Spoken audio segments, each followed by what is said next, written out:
పొడగంటిమయ్యామిన్ పురుషోత్తమ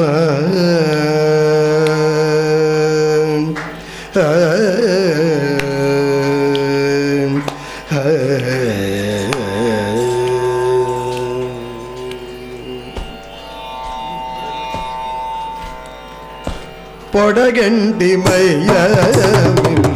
పురుషోత్తమ మమ్ము నడవక వయ్యా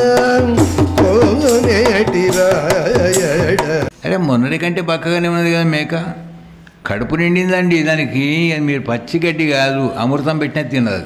అట్లనా మంత్రి గారు పెట్టండి గడ్డి తీసుకొని ముందర పోయేవరకల్లా వాడు చూస్తున్నాడట, ఇట్లా వెంటనే ముఖం పెట్టి దింపుకున్నట. బేష్ కడుపు నింపావురా మేకకు, ఇగో అర్ధరార్థం ఇస్తున్నానట. అర్థం లేని కోరిక.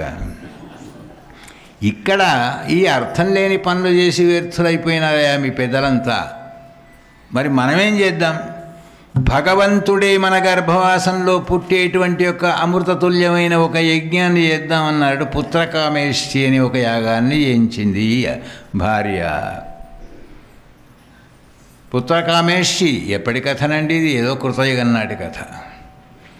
వచ్చాడు ప్రాజాపత్య పురుషుడు, పాయసాన్ని ఇచ్చాడు. ఎలాంటి పిల్లవాడు కావాలి? భగవంతునితో సమానమైన వాడు కావాలి. భగవంతునితో సమానమైన వాడు భగవంతుడే. నీ గర్భవాసంలో పుడతాడు. ఆనందంగా భగవదంశతోనే పుట్టినాయట. ఆయన పేరే ఋషభదేవ మహారాజు. ఋషభదేవ భగవానికి, గోపాలకృష్ణ భగవానికి. అగ్నేద్రుహుడు దేహత్యాగం చేసి బ్రహ్మలోకానికి వెళ్ళిపోయిన తర్వాత ఋషభదేవుడు రాజ్య పరిపాలన చేస్తున్నాయట. ఆయన మహానుభావుడైనటువంటి ఒక ఋషభుడు ఇంద్రదత్త అనే ఒక అమ్మాయిని వివాహం చేసుకున్నాడట. ఇంద్రుని బిడ్డను పెళ్లి చేసుకున్నా అంటే కన్న బిడ్డన అంటే పెంచిన బిడ్డ, దత్తత చేసుకున్న బిడ్డ. ఎలా వచ్చింది అని అడుగుతున్నాడు పరీక్షిత్ మహారాజు. ఎందుకు తీసుకున్నాడు దత్తత అంటే ఈయనకో కోరిక ఉంది. ఎందుకంటే కొడుకు కానీ అల్లుడు కానీ బంధువులు కానీ పెద్ద స్థానంలో ఉంటే మనకెంత బలం అండి. అందుకోసం ఈ ముక్కోటి ఏకాదశి రోజున రంభ, ఊర్వశి, మేనక, తిలోత్తమ వీళ్ళందరూ కూడా వైకుంఠానికి వెళ్ళి స్వామికి సంతోషం కలిగేటట్టుగా నాట్యం చేశారు. అప్పుడు పరమాత్మ అన్నాట, అమ్మా అప్సరసలారా, మా వైకుంఠవాసులందరికీ సంతోషమైంది మీ నాట్యం చూసి. మీకేం కావాలి? అయ్యా నాట్యం చేయడం వరకే మాకు అధికారం. కోరిక కోరుకోవడం మా దేవేంద్రుడు కోరుకుంటాడు. మా యజమాని ఉన్నాడు ఆయన. దేవేంద్ర ఏం కావాలి? నాకు చిన్న కోరిక ఉంది చాలా రోజుల నుంచి. ఏం కోరిక? నువ్వు నాకు అల్లుడివి కావాలి. విష్ణుమూర్తి అల్లుడు అయినాక ఇంకేముంటుందండి? ప్రపంచమంతా ఇప్పటికే స్వర్గాధిపత్యం వచ్చింది. ఇక విష్ణుమూర్తి అల్లుడైతే మరి పెళ్ళి చేసుకుంటాను, ఏదో అవతారంలో కానీ నీకు అమ్మాయిని, లేకపోతే దత్తత తీసుకుంటాను. నువ్వు అల్లుడు కావడం గొప్ప. పరమాత్ముడే భగవదంశ చేత ఋషభదేవునిగా పుడితే ఆ ఇంద్రుడు దత్తత తీసుకున్న అమ్మాయిని ఈ ఋషభుడు పెళ్లి చేసుకున్నాయట. గోపాలకృష్ణ భగవానికి నారాయణాంశతోని జయించినటువంటి యొక్క ఋషభదేవుడు ఇంద్ర దత్త ఆయన జయంతి అనే అమ్మాయిని వివాహం చేసుకున్నాడు. ఆ వివాహం చేసుకున్న తర్వాత ఆయనకు ఎంతమంది కుమారులు పుట్టారట అంటే 100 మంది అండి. ఇది ఈ కాలం కథ కాదు, ఇది కృతయుగం నాటి కథ. ఈ కాలంలో కలియుగంలో కూడా 10 మందిని కన్న మహనీయులు మహానుభావులు వెనకటి కాలంలో ఉన్నారనుకోండి. 100 మంది కుమారులను ప్రతిరోజు కూడా ఋషభదేవుడు చెప్పింది ఏమిటంటే సత్సంగం. రోజు కూడా పిల్లలను కూర్చోబెట్టుకొని ఉదయం 1 గంట, మధ్యాహ్నం 1 గంట, సాయంకాలం 1 గంట కూర్చోబెట్టుకొని మంచి మంచి మాటలు, సంకీర్తనలు, మంచి పలుకుల చేత పిల్లవాళ్ళను బుద్ధిమంతులను చేసేట. అందుకోసమే సత్సంగం చాలా గొప్పది. సత్సంగాన్ని మించినటువంటిది ఏమీ కూడా లేదు. తపస్సు కంటే, అధ్యయనం కంటే, హోమాల కంటే, యాగాల కంటే సత్సంగం చాలా గొప్పది. అందుకే ఋషులు కూడా అడవిలో తపస్సు చేసి చేసి చేసి కొంచెం అలసిపోయినట్టయితే సత్సంగం చేసుకుంటారట అందరూ కూడా. సత్సంగం వల్ల లాభం ఏమిటట అంటే ఒకటి ఏమీ చదువు రానివాడు సత్సంగానికి వస్తున్నాడు ఎక్కడో. ఆ సత్సంగంలో కొంతసేపు ఒక మహానుభావుడు రామాయణం గురించి మాట్లాడుతున్నాడు, మరో మహానుభావుడు భారతం గురించి మాట్లాడుతున్నాడు, మరో మహానుభావుడు భాగవతం గురించి, శివపురాణం గురించి, విష్ణు పురాణం గురించి, స్కంద పురాణం గురించి మాట్లాడుతుంటే వీడికి అసలు చదివే రాదు. ఎక్కడికో వెళ్ళాడట వీడు ఒకసారి. అక్కడ 10 మంది కూర్చున్నారు. రామాయణంలో ఒక శ్లోకం ఉందండి, అది జననీ జన్మభూమిస్య స్వర్గాదపి గరీయసి. ఇది ఎండలో ఉండే శ్లోకం అంటే వెంటనే వీళ్ళు లేచాడు. అపి స్వర్ణమయీ లంకా నమో లక్ష్మణ రోచతే జననీ జన్మభూమిస్య స్వర్గాదపి. ఇది రామాయణంలో ఉందండి అన్నాడు. ఏమయ్యా నువ్వు రామాయణం చదువుకున్నావా? నేను నాకు చదువు రాదండి. మరి రామాయణంలో ఉన్నట్టు శ్లోకమే చెప్తున్నావే. బంగారు లంకను చూసిన తర్వాత లక్ష్మణుడు అన్నట్టు అక్కడ, అన్నయ్య కొద్ది రోజులు ఉందాం. అపి స్వర్ణమయీ లంక నమో లక్ష్మణ అరోచతే. నాకు రుచిగా లేదు ఇక్కడ. జననీ జన్మభూమిస్య స్వర్గాదపి గరీయసి. ఇంకో ఆయన లేచాడు. నేనొక శ్లోకం చెప్తానండి. భగవంతుడు ప్రహ్లాదుని రక్షణ కోసం అనేకమైనటువంటి యొక్క శ్రమ పడ్డాడండి.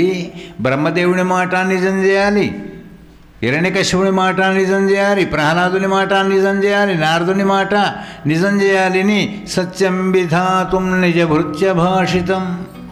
ఇది ఎండలో ఉండే శ్లోకం, భాగవతంలో ఉందండి అన్నట.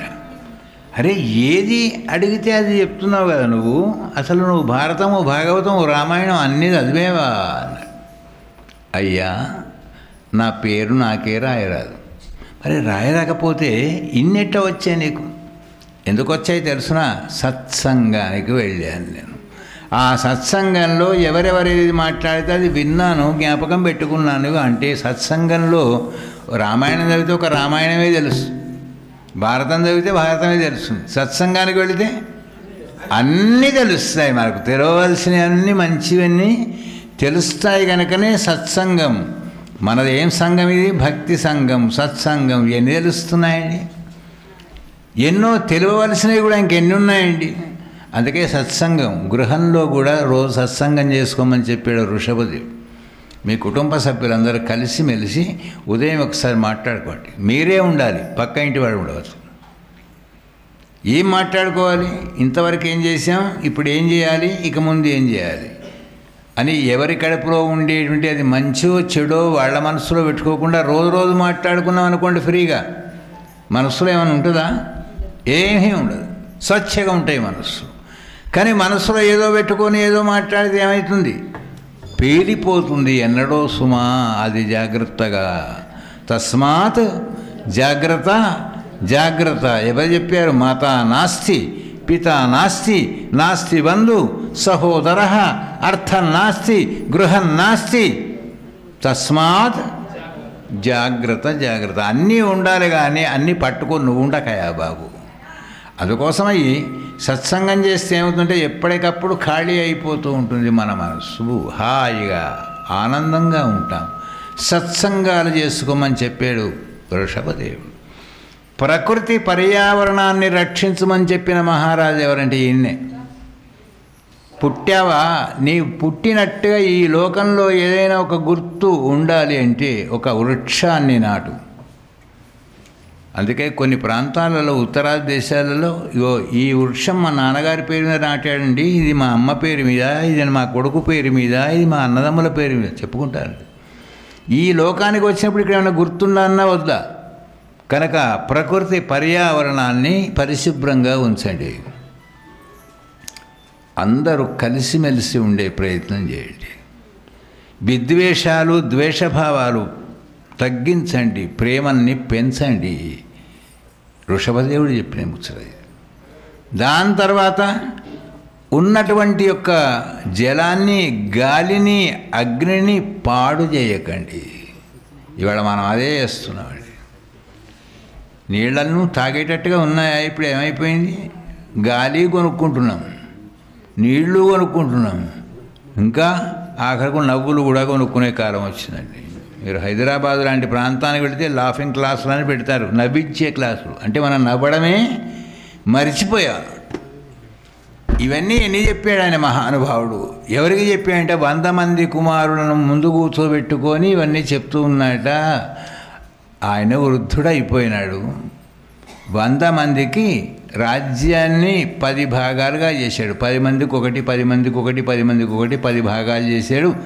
100 మంది కుమారులకు రాజ్యాన్ని పంచిపెట్టి, నేను నాయనా చివరి దశలో ఏ ప్రాణి అయినా కూడా కోరుకునేది ఏమిటంటే ఈ లోకం నుంచి ఆ లోకానికి వెళ్ళిపోవాలి గనక ఏ లోకానికి వెళ్ళిపోవాలో నిర్ణయించేటువంటి యొక్క రూట్ మ్యాప్ ఏమిటంటే భగవన్నామం. ఆ భగవన్నామం చేసుకుంటూ ఉంటానని అవధూతగా మారిపోయినాట ఋషభదేవుడు. అవధూతగా మారిపోయిన తర్వాత, అవధూత అంటే ఏమిటండి? చిన్నపిల్లల మనస్తత్వం ఎట్లా ఉంటుందో అవధూతల మనస్తత్వం కూడా అట్లాగే ఉంటుంది. అట్లా అయిపోవాలి. మనం అయితామా అవధూతలం? ఎందుకుగా 60 ఏళ్ళు దాటినాక అవగుణాలు పడడం లేదా? మనం ఓళ్ళను అత్త అనేవాళ్ళను మామ అని పిలుస్తున్నాం, మామ అనేవాళ్ళని అత్త అని పిలుస్తున్నాం. కారణం ఏంటంటే ఇవి అవగుణాలు. మనకు అవధూత లక్షణాలు అంటే ఏమిటంటే ఎప్పటికీ సదాభ్యాసం చేస్తూ ఉంటే రామనామమా కృష్ణనామమా కీర్తన, ఆ వృద్ధాప్యంలో కూడా అదే జ్ఞాపకం వస్తుంది వస్తుంది వస్తుంది. దేన్ని ప్రాక్టీస్ చేస్తే అదే వస్తుంది. ఏ విత్తనం పెడితే ఆ చెట్టు పుడుతుంది, ఆ కాయ కాస్తుంది. అందుకోసం ఇప్పటి నుంచే భగవన్ నామానికి, భగవత్ కీర్తనకు, భగవత్ జపానికి, భగవత్ తత్వాన్ని అలవాటు చేసుకోవాలట.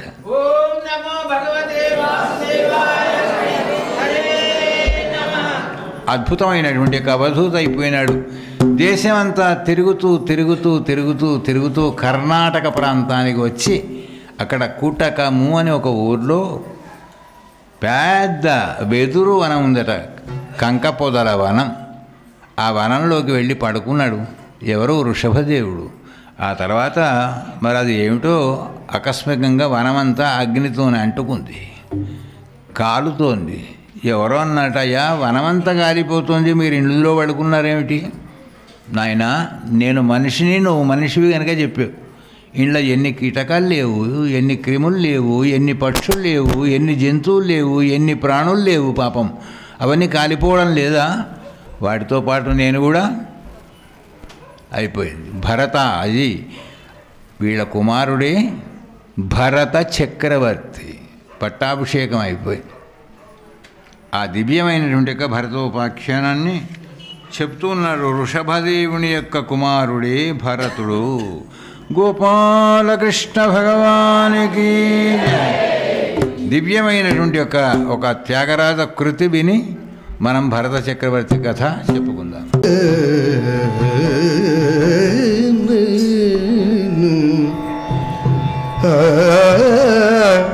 హరి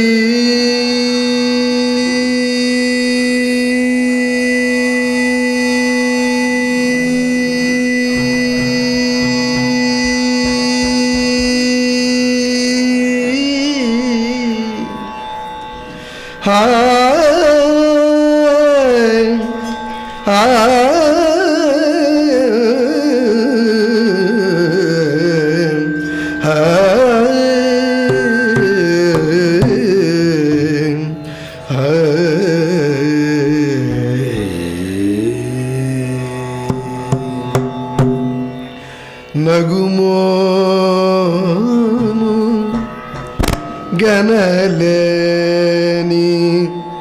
నాజాలి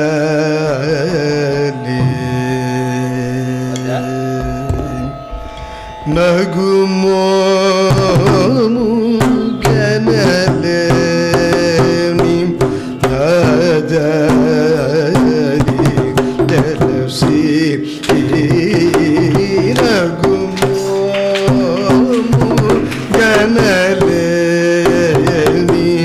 నాజాలి తెలసి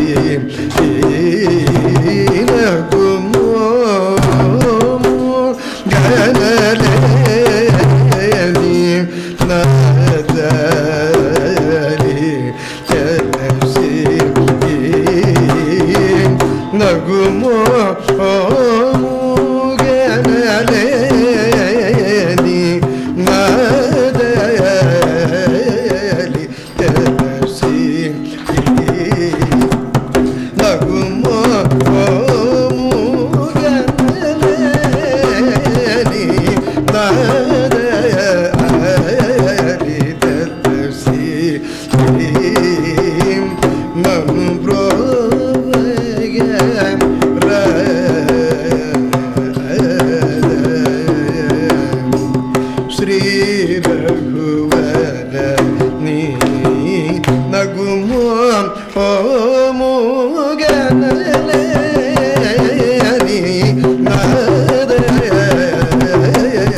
ತ್ಯಾಗರಾಜನುತ ನೀನಗುಮೋ ಗಣನೆ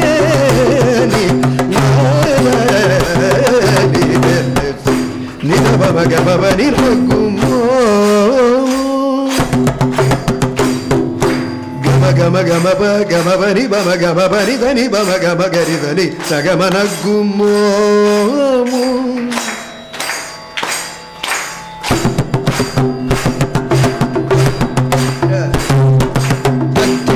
తకధిం తకిటజిం తత తరగడతం తత తరగడతం తరగడతం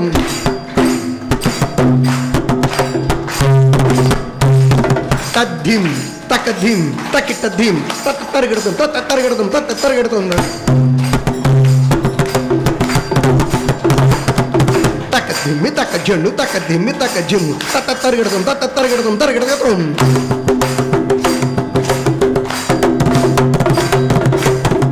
రామ హరే రామ రామ రామ హరే హరే హరే కృష్ణ కృష్ణ కృష్ణ హరే హరే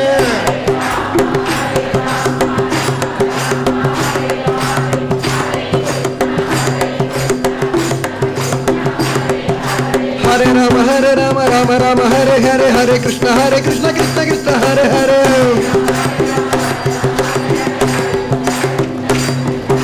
राम लक्ष्मण जानकी जय बोलो हनुमान की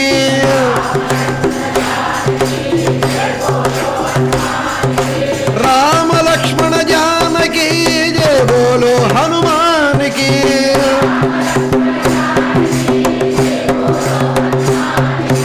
हरे राम राम राम हरे हरे हरे कृष्ण कृष्ण कृष्ण हरे हरे राम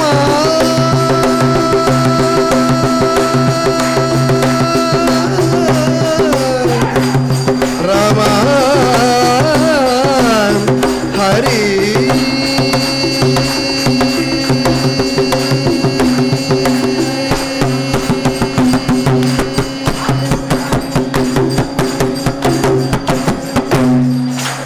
जय बोलो रामचंद्र महाराज की గోపాలకృష్ణ భగవానికి అద్భుతమైనటువంటి యొక్క కీర్తనల ద్వారా ఈ సంవత్సరం మనందరినీ కూడా ఆనందింపజేస్తున్నారు మన పెద్దలు. కారణం ఏమిటంటే మనం చేసుకుంటాం భజన కీర్తన, కానీ ఎవరెవరైతే ఆ విద్యలో పరిపూర్ణమైనటువంటి యొక్క సాధనలు సాధించిన వాళ్ళు వినిపిస్తుంటే ఆనందంగా ఉంటుంది. వినిపించే వాళ్ళలో ఆనందం అయితే వినే వాళ్ళలో ఇంకా ఆనందం ఉంటుంది. అలాగే ఇక్కడ అద్భుతమైనటువంటి యొక్క ఎన్ని విషయాలు చెప్తున్నాడు. వృషభదేవుడు తమ యొక్క కుమారులను కూర్చోబెట్టుకొని చెప్తున్నాయట.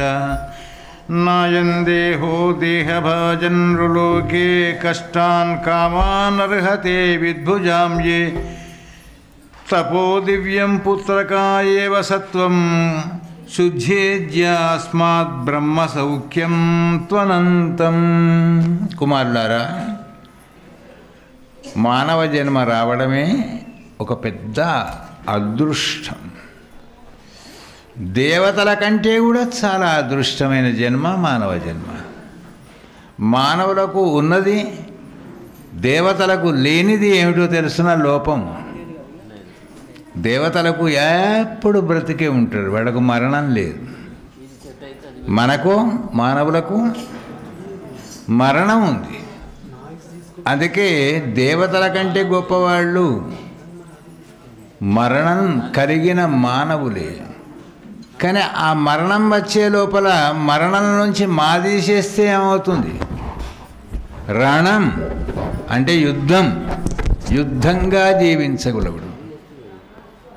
మరి మరణానికి మరో పేరు, ఇంకో పేరు, మంచి పేరు ఏమిటంటే మరణం రాకుండా ఉన్నప్పుడు జీవనం. జీవనం మరణం. జీవనం అంటే మరణం రాకుండా, మనమంతా ఇప్పుడు జీవనంలో ఉన్నాం. ఈ జీవనంలోంచి జీ తీసేస్తే ఏమవుతుంది? వనం, అడవి. అలాంటి జీవితం మనకి రాదు. జీవనం ఉండాలి జీవించినంతకాలం.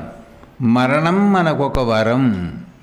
నాయనా కుమారులారా, మరణించే లోపల కనిపించేటువంటి ఈ ప్రపంచం అంతా, ప్రపంచంలో మనం ఉన్నప్పటికీ కూడా దీనికి మూల కారణమైనటువంటి ఒక పరమాత్మ యందే మనస్సు కలిగి ఉండాలి అని రోజు చెప్తున్నట ఈ మహానుభావుడు. చివరకు వెళ్ళిపోయాడు. ఎవరు?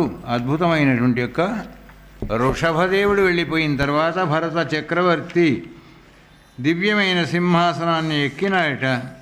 రాజ్య పరిపాలన చేశాడు. ఎంతకాలం చేశాడు అంటే ఎన్ని లక్షల సంవత్సరాలు చేస్తే ఈ భారతదేశానికి భారతదేశం అనే పేరు ఎందుకు వచ్చిందట అంటే భరతుడు పరిపాలించినాడు కనుకనే దీనికి భారతదేశమైంది. అయ్యా మరి అంతకుముందు ఈ దేశం పేరేమి అంటే దీని పేరు అజనాభవర్షము అని పేరు. ఈ అజనాభవర్షమే భరతుడు పరిపాలించిన తర్వాత భారతవర్షంగా ప్రసిద్ధిగాంచింది. ఎంతమంది ఉన్నారు భరతులు అంటే మనకు తెలిసి 3 ఉన్నారు. ఒక ఆయనే కృతయుగ భరతుడు. ఇతడు కృతయుగం వాడు. రెండవ భరతుడు త్రేతాయుగ భరతుడు, శ్రీరామచంద్రమూర్తి యొక్క తమ్ముడు. ఆయన పేరు భరతుడే. మూడవ భరతుడు ఉన్నాడు. ఆయన ఎవరు అంటే ద్వాపరయుగ భరతుడు, శకుంతల దుష్యంతుల యొక్క కుమారుడు. అందుకే భరతులు ఎంతమంది అని భాగవతం విన్నవాళ్ళని అడిగితే మీరు ఏం చెప్తారు? 3 భరతులు అండి అని చెప్పాలి. మరి భాగవతం విన్నట్టు గ్యారంటీ ఏముంది కార్డు? అందుకోసం అక్కడక్కడ కొన్ని జ్ఞాపకం పెట్టుకోగలిగితే ఏం జరుగుతుందట అంటే మనకు చెప్తే భాగవతాన్ని మేము కూడా వినాలి అనిపిస్తుంది ఎక్కడో ఉన్న వాళ్ళకు. అందుకోసమే మనవాళ్ళు ఏం చేస్తారు, పురాణం వినేటప్పుడు నిశ్శబ్దంగా మనస్సు పెట్టి వింటే అందులో చెప్పిన విషయాలు 50 అయినా 5 అయినా జ్ఞాపకం ఉంటే చాలు అన్నాడు. అందుకోసం కొంతమంది నేను 11 సార్లు విన్నానండి భాగవతం అంటాడు. 11 సార్లు విన్నావు కదా, ఇది ఒక్కసారి ఆ భరత చక్రవర్తి తండ్రి పేరు ఏదో ఉండినండి జ్ఞాపకం లేదు అంటాడు. వింటే అందుకే పురాణం వినేటప్పుడు అయ్యగారు రోజు పురాణం వినేదట. ఇంకో అయ్యగారు వాళ్ళ ఊరికి వచ్చి మహాభారతం చెప్తున్నాడు. ఆ భారతం చెప్పేటప్పుడు భార్య ఆ స్వామి పురాణం విని వచ్చే వరకు రకరకాల పలహారాలన్నీ చేసి పెట్టేది. ఓనాడు ఆమెకు విసుగు పుట్టింది. నువ్వేమో పురాణం వినబోవడం, నేనేమో పలహారాలు చేసి పెట్టడం. ఏం బాగుంది, నేను పోతా పురాణానికి, నువ్వు పలహారాలు చేయమన్నాడు. అదేమిటి, రేపు పో నువ్వు. అదే ఇవాళనే పోతా నేను. ఇవాళ మహాభారతంలో ఆయన పురాణం చెప్తున్నాడు. ఇవాళ ద్రౌపదీదేవి యొక్క వస్త్రాపహరణ ఘట్టం వస్తుంది. ఆ ఘట్టంలో శ్రీకృష్ణ పరమాత్ముడిని ఆమె ఎట్లా స్తుతించింది, స్వామి ఎట్లా రక్షించాడు అనే విషయాన్ని చాలా బాగా చెప్తున్నాడు ఆయన. నేను ఇవాళ వినొస్తాను, పలహారం చేయవా? ఆ ఘట్టం ఏదో నేనే వింటా, నువ్వే పలహారం చేయి. ఎవరిని భర్తను అంటుంది. చేసే పలహారం కూడా ఓ 4 రకాలు చేయి. ఇవాళ ఏంది తెలుసునా, ఏకాదశి 4-5 రకాలను తినకపోతే మోక్షమా? అందుకోసం 4-5 రకాలు చేయి అన్నది. సరే 4 కాదు 6 రకాలు చేస్తా, కానీ నువ్వు మాత్రం పురాణాన్ని శ్రద్ధగా విని రావాలి సుమా. నేను వచ్చినాక పురాణం గురించి అడుగుతా. అడిగితే నువ్వు చెప్పాలి. చెప్పకపోతేవా పలహారం పెట్టుడు కాదు, నీకు ఉన్న హారాలు కూడా గుంజుకుంటాను మెడలోంచి, తెలుసా అన్నాడు. రైట్, పోయింది. కానీ పాపం మీకు పురాణం వినే అలవాట్లేదు. పోతూ ఉండంగా కర్మగాలి మాయలో పడ్డది. ఎక్కడనో బట్టల దుకాణం కనిపించింది. కాసేపు ఆ బట్టలన్నీ చూసి అంచులు కొంగులు రంగులు అన్నీ చూసేవరకు ఏమైపోయింది, అరగంట టైం. ఇంతలో ఎవరో పాత స్నేహితురాలు ముచ్చటకు దొరికింది బజార్లో. ఆమె గురించి వాళ్ళ కుటుంబం, వాళ్ళ కొడుకులు, మనమలు, మునిమనమనాళ్ళు అందరి గురించి మాట్లాడే వరకు మళ్ళీ అరగంట పోయింది. అక్కడి నుంచి కొంత దూరం వెళ్ళే వరకల్లా పూలహారాల దుకాణం వచ్చింది. అక్కడ కాసేపు ఇక్కడ కాసేపు అంతా అయిపోయే వరకల్లా ప్రసాదం పంచిపెట్టే టైం దగ్గరికి రానే వచ్చే. కానీ వినకపోతే